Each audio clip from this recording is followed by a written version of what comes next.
Selamat datang di podcast Hoti bersama saya Hotmas Sitompul. Mari ngeteh sembari diskusi. Kali ini kita kedatangan tamu yang sudah beberapa kali juga, yang selalu dan sudah lama saya kenal. Seorang artis Indonesia, aktor, pembawa acara, content creator, dan sekaligus juga pengusaha. Kita sambut Mbak Imong. Malu saya kalau gitu. Enggak, ini untuk ngasih tahu anak-anak muda bisa melakukan kegiatan yang bersamaan dan Iya. harus sukses. Amin. Gitu ya. Amin. Mbak Imong ini juga adalah bekas klien kantor hukum kami. Dan Johnny Wong sangat terkenal juga di zaman saya. Ya, oke lah. Sejak muda saya udah kenal papanya ya.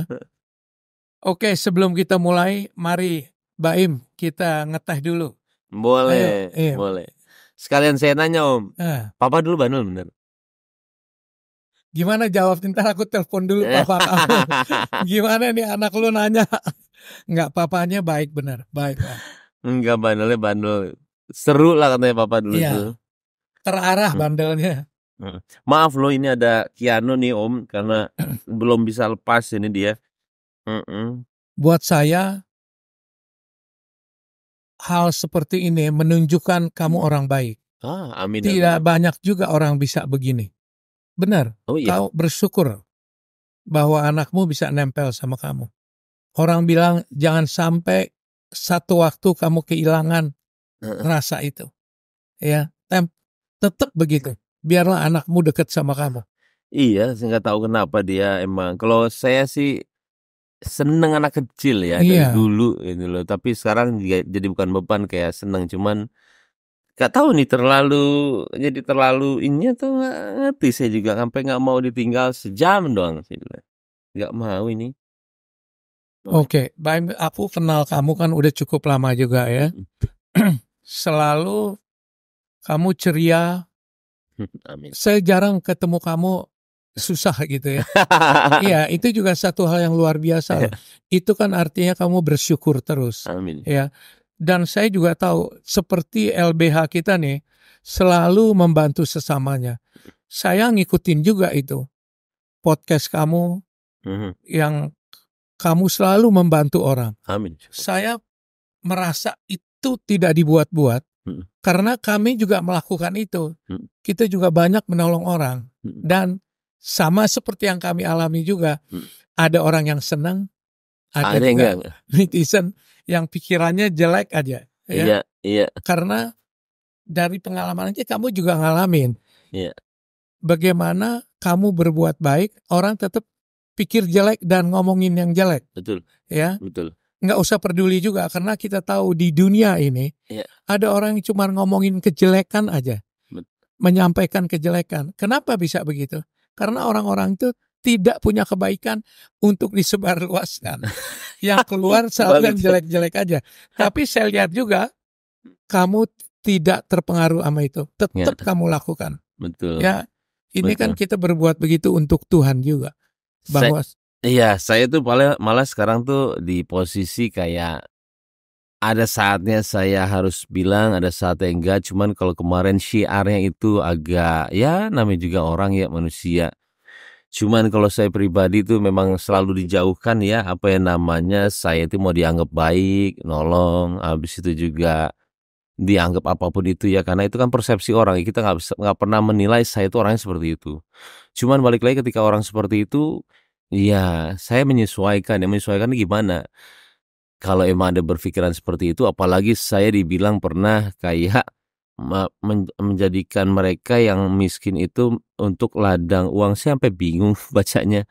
Cuman saya nggak pernah konfrontasi ya. Saya lebih ke arah, lu pikir gitu. Nih gue berhasil dari sini nih. Lo lihat ya nanti ya. Nah saya itu orang gitu. Nggak pernah saya itu berdrama dengan klarifikasi banyak. Nggak pernah. Tapi kalau udah masalah terlalu lebar, klarifikasi pasti sekali 2 kali, habis itu saya udah nggak pernah lagi. Tapi emang bener sih, maksudnya kita itu di dunia yang sebenarnya temen aja sebenarnya bisa ngikut kita. Itu yang menyeramkan sebenarnya. Itu ada yang dibilang di zaman Romawi pun begitu. Dibilang gini, you too. Ada alas keras temennya dan orangnya itu yang menusuk dia. Iya. Teman baik yang biasa. Tapi aku perhatikan kamu di dalam melakukan berbagi. Kamu bukan pencitraan, tapi itu dengan sendirinya. Aku merasa bersama kalian nih bikin LBH untuk bantu orang. Memang nggak ada yang pikir jelek, tetap aja ada yang pikir jelek. Jadi kamu tidak terpengaruh. Dan itu juga ini aja buat pelajaran kita. Kalau kamu sudah berbuat baik, kamu di ngomongin orang jelek, udah bagus itu. Tidak ditanggapi. Yang kedua, kalau kita berbuat baik sama orang, kamu buka sampah nih, orang ngejelekin kita. Waktu kamu buka sampah, masa kamu ribut sama sampah? Tutup jalan. Iya. Jangan diladenin. Kalau saya malah kadang-kadang orang berprasangka saya jelek atau nggak gimana ya. Kalau saya ngerasanya saya manusia yang penuh sama merasa orang yang saya bilang malah semua ini anugerah. Dalam arti anugerah itu apa sih? Saya itu orang yang banyak sekali dosanya ya. Banyak sekali dosanya. Kalau nggak ada kayak gini, nggak akan ada bisa kikisan-kikisan dosa mungkin bagi saya ya untuk bisa ya kalau nggak akan ada kikisan-kikisan dosa ya buat saya karena ini sebenarnya anugerah. Ini loh jalan pintas untuk kita yang karena Ustadz bilang sama saya, Im mudah-mudahan ya dengan semuanya ini dosa kamu pelan-pelan dihapus, jangan kamu ada dendam sama orang karena kalau nggak ada ini ya ini sebenarnya jalan pintas buat kamu itu menjadi bersih atau enggak sedikitnya ya dosanya terhapusi karena itu harus ketika orang sabar itu yang ada masuk pahala sebenarnya tapi jangan sampai kita itu emosi segala nanti hilang semua katanya. Itu semua agama mengajarkan gitu. Iya. Berbahagia kamu yang dicobai oleh Allah. Itu mengikis kamu jadi mutiara. Amin. Bagaimana orang tahu kamu orang baik? Amin. Tidak perlu dibilang-bilang kamu orang baik atau orang jelek, tapi masyarakat menilai dan yang terutama Tuhan menilai kamu. Kamu adalah orang baik. Kita nggak perlu orang yang lihat kita baik atau enggak. Jadi kalau ada pencobaan, anggap itu sebagai kikisan kamu menjadi orang benar. Betul. Ya, kamu anak muda loh, diperhatikan orang banyak. Amin. Kenapa kita senang mendengar Baim di sini? Karena kamu tidak ngeladenin orang-orang yang selalu ada yang jelek. Iya. Terus ada pernah masalah ya, yang orang tuh bikin giveaway apa, ngerugiin apa, gimana tuh supaya netizen juga tahu itu bukan kerjaan kamu. Sampai sekarang itu sebenarnya udah sekitar 3 tahun lebih ya ini ya. Dan saya selalu ke polisi, itu semuanya sebenarnya adanya di Tanjung Balai daerah sana. Dia sudah tahu ini kampungnya si Im di sini. Cuman kenapa nggak bisa ditanggepin ya? Karena dia udah berupa apa ya nggak tahu ya saya dibilangnya satu kota yang penuh sama penipuan. Jadi ketika saya sekarang lapor ya cuman laporan aja saya bilang ya tapi saya harus gimana kasihan orang-orang kecil dan sampai sekarang masih banyak juga yang ketipu. Masih banyak banget dan waktu dulu mungkin sebelum saya itu waktu itu pernah saya sama Bea Cukai ketemu juga Im dulu dia pakai nama kita untuk menipu. Nah sekarang ada saya ya nggak tahu ya saya juga bingung orang-orang jadi kadang-kadang juga benci sama saya karena takutnya saya nggak ngapa-ngapain padahal saya ngapa-ngapain ketika ada laporan saya langsung lapor polisi saya langsung ini ada yang ketangkep ada sekitar 4-5-an. Oh ketangkep ya? Ketangkep. Diadili persidangan. Tapi nyebelinnya setelah ketangkep itu mereka mau dibalikin nggak? Bilang sama si siapa yang ketipu mau dibalikin nggak? Mau. Ya kalau mau lepasin saya dulu nanti duitnya saya balikin nanti ya 120 juta. Kayak buat dia tuh semuanya kok kayak gampang dan akhirnya orang yang nipu yang ditipu itu nelfon saya, "Mas, nggak apa-apa kali ya." Saya kayak terserah polisi aja lah buat saya nggak ngerti saya kalau di posisi gini karena saya bukan yang kehilangan cuman nama baik saya, nama saya selama ini. Iya, pasti orang akan benci sama saya sih sedikit-sedikit tapi mau gimana saya nggak bisa apa-apa. Tapi mestinya waktu Baim lapor polisi dimasukin ke podcast juga. Udah, dan ini udah lama banget, udah. Itu yang saya bilang, tetap aja ada orang yang menyebar kebencian karena Iya. mereka itu tidak punya kebaikan. Sekarang malah mereka itu pakai surat polisi untuk ini ada tanda tangan ininya Kapolda segala. Saya sampai posting juga tapi nggak ada tindakan ya. Saya udah laporin ke polisi juga tapi belum ada tindakan ya mau gimana lagi saya mau gimana lagi saya bingung mau sementok apa saya juga bingung Masa sih. kita mau datang kita gebukin tuh orang? Jangan. Saya nggak paham beneran, Ya. saya nggak paham harus gimana. Padahal saya sudah apapun yang laporan ke saya iniin. Kalau yang gede-gede tuh misalnya 100 juta, saya sudah datang ke tempat saya, kita anterin langsung supaya cepat untuk ini ya prosesnya. Selama saya sebulan 2 bulan saya telepon dia, udah diinin atau belum ada ini sama sekali. Saya nggak tahu juga sih. Ya, itu resiko dari pekerjaan baik yang kita lakukan. Pokoknya jangan pikirin itu. Seperti kami persis saja. Pasti cari duit, cari keuntungan, cari segala. Bayangin ya, saya udah ngerasain tuh. Kita yang berniat baik, dihajar orang juga. Dibilang LBH kita cari duit, cari ini. Saya juga nggak ngerti itu. Terus sekarang kita kembali ke orang-orang yang Baim banyak tolong ya. Gimana sih dapetin dia orang? Kalau kita kan dilihat orang semua datang kemari untuk dibela ya. Gimana bisa mereka datang ke Baim tuh? Jadi gini, kalau saya itu dari dulu memang nggak tahu ya. Saya percaya akan ada bisikan itu ya. Bisikan itu dalam arti apa sih? Saya juga nggak tahu sih. Kadang-kadang cuman ya ternyata memang sejelas itu dalam arti sejelas itu tuh banyak orang-orang yang saya temuin itu yang nggak masuk akal lah. Buat saya apa ya? Feeling itu datang memang adanya komunikasi ya, hati yang saya bilang ya makanya saya selalu bilang jangan ambil sifat ini ya Allah saya bilang karena ini merupakan empati itu buat saya modal saya untuk bisa peduli sama orang. Kalau nggak ada empati saya nggak mungkin bergerak seperti ini. Saya tuh takut empati itu hilang karena itu kenikmatan saya. Ketika saya ngeliat orang saya cepat tersentuh dan abis itu saya insya Allah saya bantu. Tapi balik lagi apa sih yang membuat saya bisa seperti itu? Susah saya menjelaskan karena kayak gini lah. Saya contohin waktu itu saya di mobil. Saya mau ngasih orang simple ngasih uang. Pikiran saya langsung kamera mana ya kamera. Itu di kepala saya langsung bergeremel kayak kok gue ngasih gini aja butuh kamera ya gue bilang. Loh ini ada yang gak bener nih saya bilang. Antara esensi kita ngasih sama ini itu ngomong sendiri badan itu.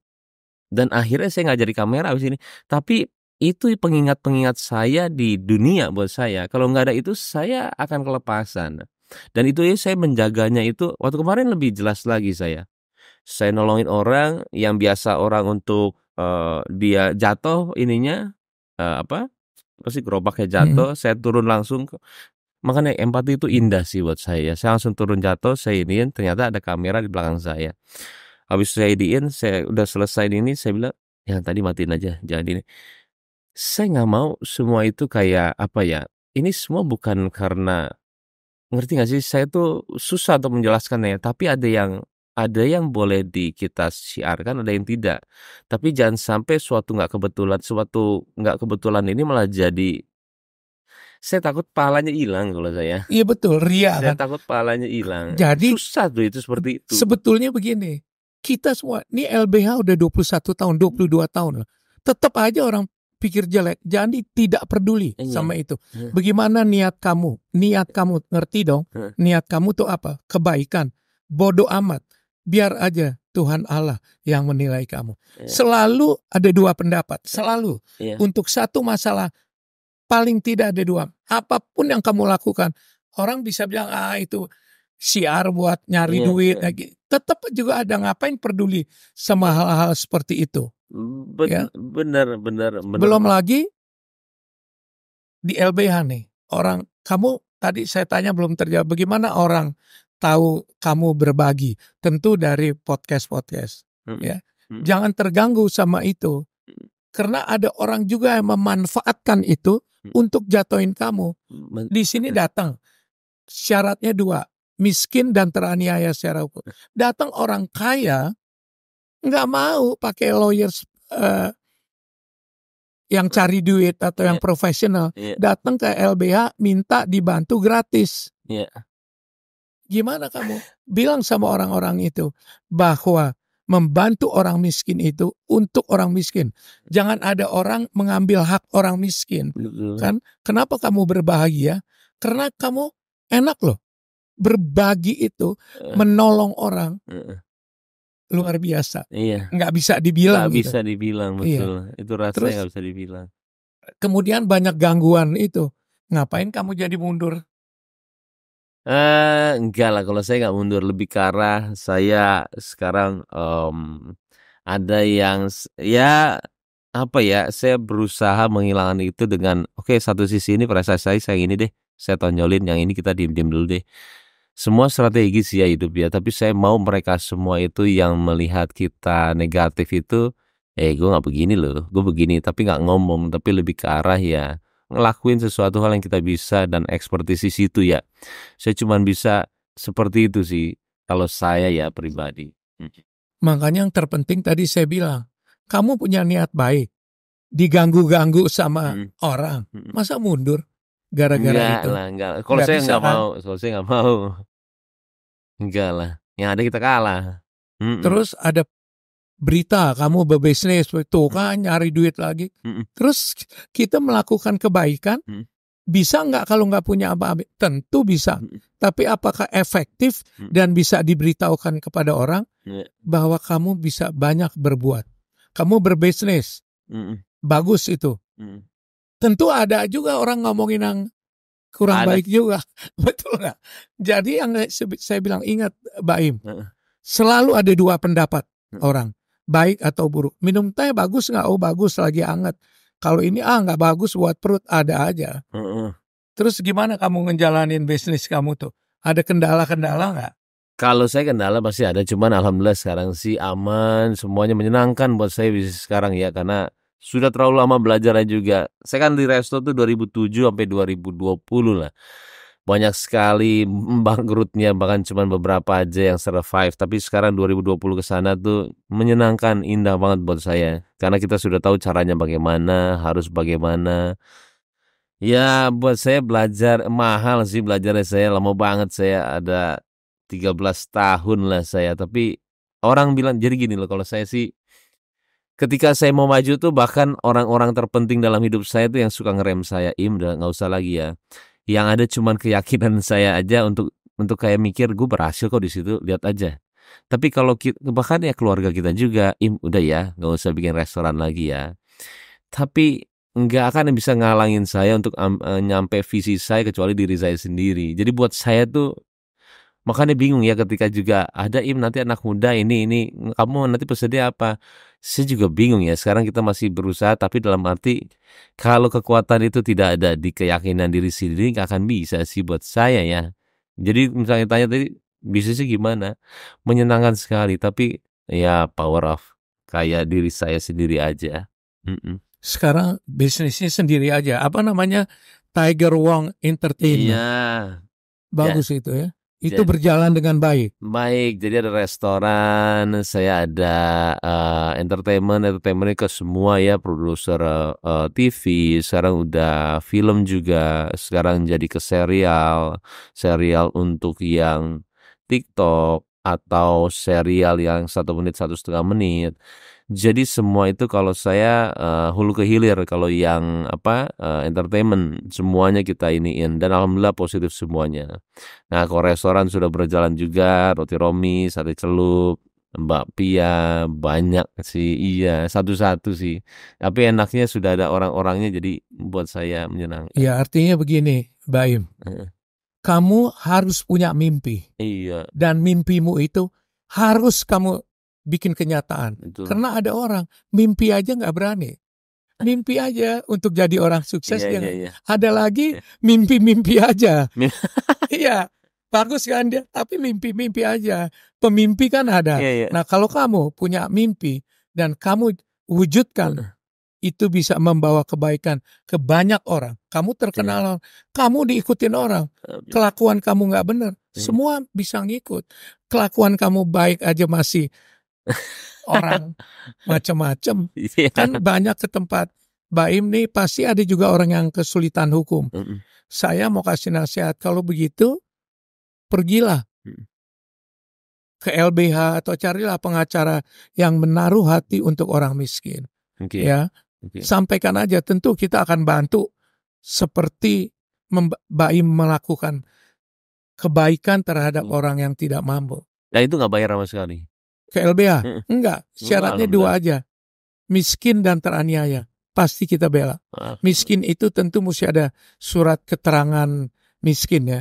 Karena banyak sekali orang banyak duit, ditipu 20M, datang minta gratis. Kamu mesti bisa membela, harus bisa itu loh. Jadi kita kan bilang, jangan mengambil hak orang miskin. Kamu punya kemampuan, datang minta belas kasihan sama kamu, kan nggak baik itu.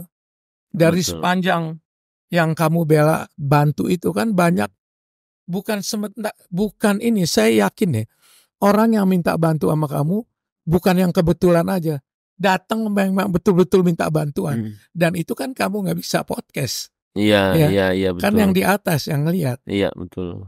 Gimana kamu membedakan itu orang-orang itu? Sedangkan kamu terjadi sedemikian aja masih diomongin orang jelek. Kalau saya ada juga sih beberapa yang kadang-kadang kayaknya yang ini lu salah target deh, buat rumah buat dia, ini kayaknya salah deh orangnya. Cuman kalau saya sih nggak ada sesuatu yang kebetulan ya Om, nggak ada sesuatu hal yang salah, pasti ada sebab dan tujuan. Menyebalkan sekalipun itu orang untuk kita kasih, terakhirnya buat saya pasti ada maksud tujuannya, dan saya nggak bisa sesalin sih, pasti ada. Jadi buat saya nggak akan ada kesalahan saya untuk memilih orang, karena memang udah sayanya sendiri, dan juga apapun itu keputusannya atau siapa orangnya, saya rasa saya nggak pernah salah karena ada maksud dan tujuan. Iya. Dan bicara Tuhan juga akan kasih tahu loh. Ini orang nggak beres, hati-hati. Ada nggak merasakan begitu? Ada, bener. Ini kayaknya salah nih yang ini nih. Waduh, suaminya begini banget sama istri, gimana ya? Akhirnya kita cuma datang lagi, saya bilang sama dia, Pak, banyak yang bilang saya tuh salah target sekarang. Buktiin ya, karena kita nggak ada kebetulan di sini. Ini rumah Bapak sekarang bukan rumah saya, kita bangun. Tolonglah buat saya itu lega ketika ini. Jadi pakai bahasa sih terkadang saya ya. Tapi kalau setelah itu dia begitu lagi ya, yang penting kita udah berusaha aja. Iya. Mudah-mudahan insya Allah setelah itu ya berubah. Sama tuh pengalaman kita juga. Kita bantu semua, ternyata bukan aja nggak benar, ternyata salah, bantuan kita tuh salah. Malah dia menjadi jahat. Oh iya, saya juga pernah. Nah ini yang iya nggak enak juga. Saya nggak bilang kotanya lah ya, takutnya orang tahu. Jadi saya ngasih dia itu kalau nggak salah uang 20 ya. Dia itu supir angkot. Saya ingat banget dari kejadian. Jadi memenuhi syarat untuk dibantu sebetulnya kan. Jadi saya nggak enak cerita karena itu viral. Karena viral juga sih itunya. Saya takutnya orangnya tahu, nggak enak juga. Karena setelah itu saya kan kasih 20.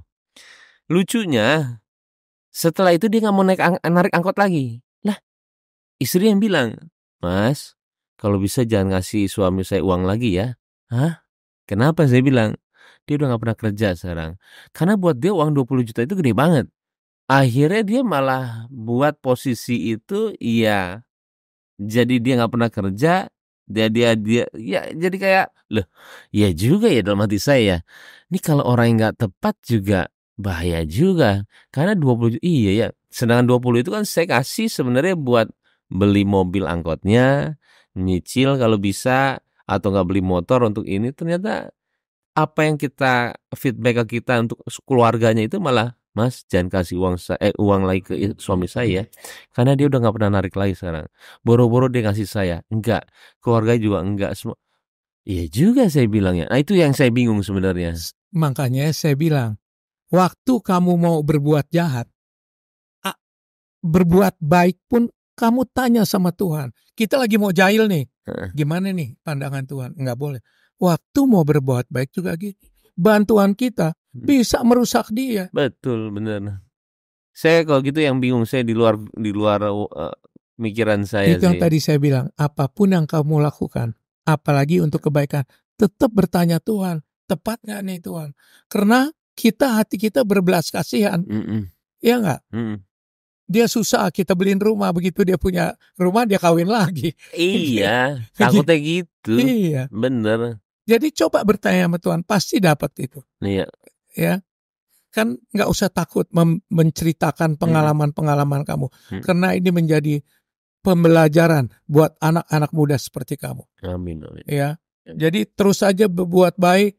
Oh ya, satu lagi, papa dan mama kamu mendukung bisnis kamu ya. Dukung, semuanya dukung, menyenangkan, doain terus, apalagi papa, mama kan udah gak ada ya. Terus doain, saya minta kepala. Papa kamu tuh ya, sorry dipotong, orang yang holy ya, berbuat kebaikan ya, menjalankan ibadahnya dengan baik ya. Aku tahu benar. Dan dia membawa kegembiraan buat sekeliling kita.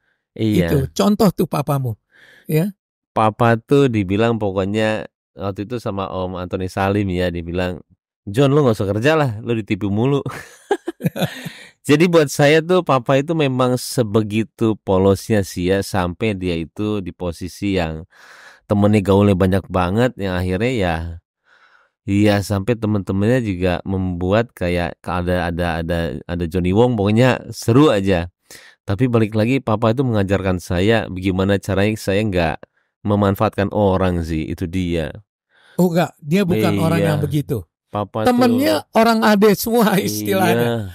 Orang kaya semua. Dia tidak pernah menggunakan itu mencari keuntungan. Dia berteman aja. Hebat Bapak itu. Iya. Mau ketemu sama siapa, mau di mana, mau dekat sama siapa, dekat banget sama dulu sama keluarga Cendana, tapi nggak pernah ambil bisnis satupun dari mereka. Nggak mau. Iya, satu hal nih, kita sempat jauh ya di dalam pergaulan. Dia tidak pernah melupakan saya. Waktu dia mau membantu banyak orang susah, ngirimin ke saya. Oh iya. Iya.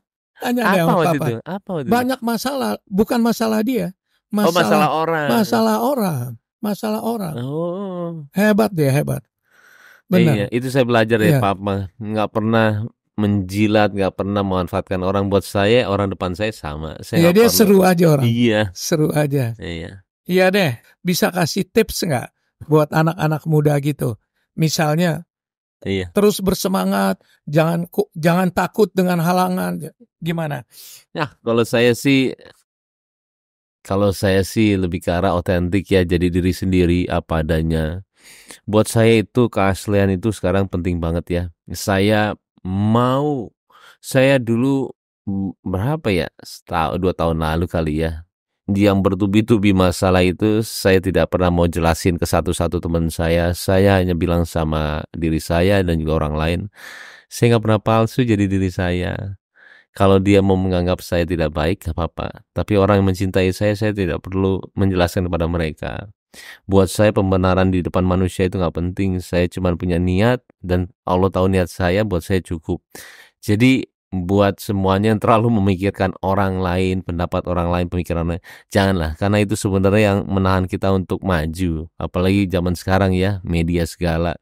Kalau buat saya sih, takutnya orang-orang sekarang itu takut sekali dengan apa yang komen segala semuanya. Janganlah. Buat saya, kalau punya visi, kalau punya tujuan, ajar aja lah. Karena yang paling bahaya sekarang adalah ya media, Mas. Buat saya ya. Iya. Orang melihat media, bisa 2 orang mendengar atau membaca berita. Kamu bisa bilang baik, saya bilang jelek. Iya benar. Ngeri itu sekarang. Ngeri sekarang. Walaupun positifnya ya, tapi sekarang saya maaf ya, saya sekarang kalau scroll itu takutnya orang-orang sekarang tuh membiasakan diri dengan melihat masalah orang lain. Itu yang saya takut sebenarnya. Karena masalahnya tuh buat saya, buat apa lu mikirin masalah ini? Lu terlalu banyak yang harus dipikirin.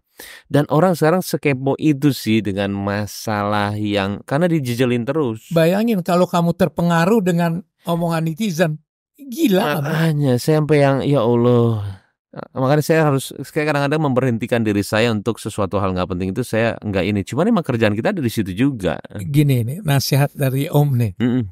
Waktu kamu melakukan sesuatu, mau bicara juga mestinya, kamu ceknya sama Tuhan nih. Mm-mm. Tuhan senang gak nih sama gue nih? Mm-mm. Waktu kamu membantu orang, ada dalam hatimu untuk kelihatan baik gitu. Kamu tanyakan, apakah Tuhan senang melihat tindakan kita sekarang ini? Akan Iya. dijawab nanti. Kan ada hati nurani. Kan aku percaya gak bahwa ada Allah di dalam diri kita? Dia gak jauh. Waktu kamu tanya, gimana nih saya mau lakukan ini? Nanti kamu tahu bahwa Tuhan tuh senang atau tidak. Coba mulai begitu. Menanyakan diri sendiri. Nanya diri, ada Tuhan di sini kok. Kalau dibilang tubuh, jiwa, dan roh, ada roh Tuhan. Kamu nanyakan itu. Dijawab pasti. Alangkah senangnya kamu kalau sudah mulai bisa tanya jawab dengan Tuhan. Bikin di LBH, saya suka berpikir jangan-jangan ada riak nih. Pengen dilihat orang. Iya kadang-kadang. Iya. Padahal niatnya kan tetap baik. Ya udah, lama-lama saya pikir bodoh amat lah dengan pendapat orang. Yang penting saya melakukan hal baik dan Tuhan melihat yang baik. Amin. Kamu sering kali dialog juga dengan Tuhan ya? Sering. Itu sering banget. Kalau saya itu harus, kadang-kadang saya menyempatkan berapa menit setelah sholat tuh, karena orang kebalik ya, sholat itu beban. Buat saya sholat itu malah saya meditasi. Iya. Saya tuh harus menikmati, karena sesibuk saya kanan kiri, saya cuma bisa tenang pas waktu itu doang. Buat saya orang tuh kadang-kadang terbalik, beban sholat itu. Buat saya malah ya saya menikmati per detiknya. Saya ngobrol, saya ngadu, baik atau enggak nih buat saya, ini atau enggak. Makanya kadang-kadang sujudnya dilamain, tapi zaman sekarang sudah nggak ada ilmu itu ke orang-orang. Buat mereka sholat itu kadang-kadang ya cie-cie, bahkan itu kan kewajiban. Ada yang ngomong gitu juga ya? Banyak. Gila ya. Kebalik sekarang, semuanya kebalik. Yang jahat itu dikagumi, yang baik itu malah seperti ada yang aneh gitu loh. Jadi justru negatif katanya. Buat saya emang sudah di ujung-ujung lah kita ini sebenarnya. Tapi tetap saya mau menanyakan satu pertanyaan, pikirkan dulu. Kamu udah di sikap mampu lah ya. Amin. Baik ya. Amin. Kalau dibilang berhasil, saya tidak bisa mendefinisikan ini berhasil atau tidak. Pertanyaan saya, kamu di tingkat ini, menurut kamu, Tuhan turut campur seberapa banyak atau karena effort kerja kamu? Semuanya Tuhan. Oke. Semuanya Tuhan. Lulus bos. Semuanya Tuhan lah, nggak ada, kita zero lah. Saya juga udah bilang ketika diambil semuanya juga, even itu maaf ya, saya juga nggak mau berdoa ya. Ketika itu cacat sekalipun ya, itu adalah anugerah buat saya. Jadi buat saya nggak ada yang. Itu yang saya bilang. Pencobaan yang kamu diizinkan Tuhan, itu membuat kamu naik tingkat menjadi yang lebih baik. Insya Allah. Ya. Baim, demikian podcast yang ini bersama Baim Wong. Amin. Terima kasih atas kehadiran Baim Wong. Semoga berkat dan kesuksesan Baim terus menerus sampai akhir hayat. God bless you. Amin.